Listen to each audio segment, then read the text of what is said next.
ठीक है, देखो stone of mass M tied to the end of a spring revolves in vertical circle. Vertical circle बहुत आएगा, work for energy में यही टॉपिक बचा है अपना, वर्टिकल सर्कल अभी नहीं।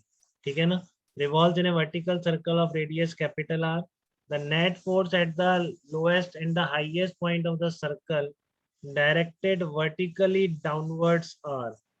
तो वर्टिकल सर्कल बेटा सिंपल सा ये होता है, देखो एक पेंडुलम का कह दो या पार्टिकल टाइट हुए स्ट्रिंग, सबका वर्टिकल सर्कल। जैसे कि आप पत्थर बांध के, किसी डोरी से पत्थर बांध के उसको घुमाओ एक, ठीक है ना, वर्टिकल सर्कल में इस तरीके से घुमा सकते हैं ना। तो आपने यहाँ पे डोरी से बांध दिया स्टोन को और वर्टिकल सर्कल में घुमा रहे हैं, वही बात कर रहा है। Stone tie of mass M tied to the end of a string revolves in a vertical circle. तो सर्कल का प्लेन ग्राउंड के परपेंडिकुलर।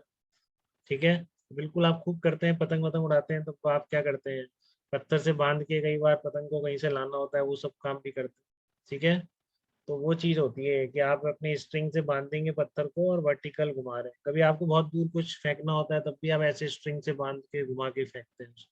ठीक है, तो हर बच्चा बचपन में ये काम करा होता है, पत्थर को डोरी से बांध के वर्टिकल सर्कल में घुमा। ठीक है, फिर घर वाले चिल्लाते भी लग जाएगी किसी की। ठीक है, ऐसा भी हुआ होगा किसी के साथ। तो वही चीज है, तो वर्टिकल सर्कल में घूम रहा है, बट फिजिक्स सीख जाते हैं इससे। ठीक है, the net forces at the lowest and highest point of the circle directed vertically downwards are. तो देखो इस तरह का है आपका, लोएस्ट पॉइंट और हाईएस्ट पॉइंट पर क्या पूछा है, net forces at the lowest and the highest points, choose the correct option. तो टेंशन को टी बोल रहा हूँ, बट इसने टी1 कहाँ का बोला, लेट से लोएस्ट की टी1 मान ले, तो टी1 इस डायरेक्शन में होगी, एमजी इस डायरेक्शन में। ठीक है ना, यहाँ पर क्या हाईएस्ट पॉइंट पर जब पहुंच गया है तो ये सेंटर है, इसके अबाउट घुमा रहे हैं, टेंशन भी नीचे है और वेट भी नीचे है, ये है। तो यहाँ की टेंशन कुछ और हो गई, मान लो T2 बोल दो।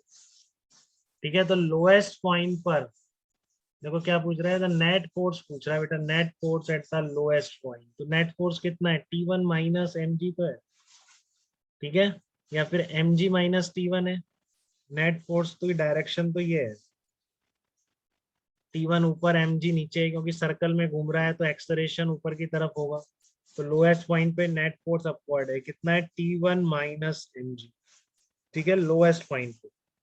और अगर हाईएस्ट पॉइंट पर आप देख रहे हो तो एक्सलरेशन क्या होगा, नीचे डायरेक्शन में होगा, वेलोसिटी भी अलग अलग होगी, यहाँ पर v1 स्क्वायर आर, मान लो हाईएस्ट पॉइंट पर v2 स्क्वायर अपॉन आर।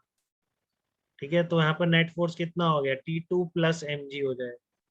ठीक है, तो हाईएस्ट पॉइंट का नेट फोर्स ये है। अब इसको यहाँ की वेलोसिटी अगर दे देता तो इस नेट फोर्स को mv2 स्क्वायर अपॉन आर भी लिख सकते थे, यहाँ पर इस नेट फोर्स को mv1 स्क्वायर अपॉन आर भी लिख सकते थे। देखो चित्रांश, इतनी बात क्लियर हुई कि आपने पढ़ा सर्कुलर मोशन दोबारा से, नेट हाँ सर। हाँ, सर्कल में सेंटर की और एक्सलेरेशन इतना होता है ना, मास से मल्टीप्लाई करके किसके बराबर आ जाएगा, नेट फोर्स के बराबर आ जाएगा। ठीक है, तो इसने वो पूछा नहीं V1 V2 की टर्म में, अगर पूछता था जरूर बताते। इसने सिंपल पूछा कि यहाँ पे टेंशन T1, वेट mg, तो नेट फोर्स हुआ T1 माइनस mg बोल दो या mg माइनस T1 बोल दो, क्योंकि मैग्नीट्यूड की बात कर। तो ये ऑप्शन ही सही है, बस बाकी कोई सही नहीं, ये कोई नेट फोर्स में इंक्लूड नहीं होंगे बेटा। ठीक है ना, F net is equal to क्या होता है, मास इनटू एक्सलरेशन। तो ये v1 square upon R, v2 square upon R तो एक्सलरेशन है। या तो इस पूरे को एफ नेट के बराबर बोलो, या फिर इंडिविजुअल फोर्सेज लिख के एफ नेट के बराबर। ठीक है, तो नेट फोर्स यहाँ पर कितना होगा, T1 minus M G toward the centre. इस हाईएस्ट पॉइंट पर कितना होगा, T2 plus M G toward the centre, ऐसे होगा। ठीक है, तो यहाँ तक कोई दिक्कत तो नहीं बेटा, किसी को बताइए, यहाँ तक बात क्लियर है। सर सर T1 और T2 दो कैसे हुए सर, टेंशन? T1 T2 अलग होंगे, क्योंकि यहाँ पर अरे एक ही स्ट्रिंग नहीं है बेटा, आप गलत तो नहीं समझ रहे हैं। ये यहाँ पर बंधा हुआ था, फिर ऐसे सर्कल में घूमता हुआ ऊपर पहुंच जाता है, ये क्लियर है बेटा, ये तो आपको यस एक सर। स्ट्रिंग तो नहीं समझ रहे हैं आप जसवंत, बताइए। यहाँ पर अगर यस सर। इसको घुमा रहे हैं तो आप इसमें अगर हाथ से पकड़ के घुमा रहे हैं, आप कांस्टेंट स्पीड भी मेंटेन कर सकते हैं। ठीक है ना, कांस्टेंट स्पीड भी मेंटेन कर सकते हैं, बट अगर कांस्टेंट स्पीड कर रहे हैं तब भी टेंशन अलग होगी। और आपने किसी कील से हैंग कर दिया इसको और फिर आपने v0 स्पीड से प्रोजेक्ट करा, ठीक है, तो ऊपर जाते जाते इसकी स्पीड अलग हो जाएगी। आप वर्क एनर्जी थ्योरम पढ़ चुके हैं, वहां से भी समझ सकते हैं। ठीक है ना, यहाँ से यहाँ तक जाने में mg का वर्क होगा, that is equal to change in kinetic energy. Tension का वर्क डन तो 0 होता है अगर वर्क पावर एनर्जी पढ़ लिया है, ठीक है। नहीं तो अभी जस्ट इतना समझिए कि टेंशन दोनों पॉइंट पर अलग अलग होगी, सेम होने का कोई रीजन नहीं, ठीक है। सेम होने का कोई रीजन नहीं, वेरी करती जाती है टेंशन, ठीक है। यहाँ तक कोई दिक्कत बेटा, किसी को बात क्लियर है एकदम? बोलिए।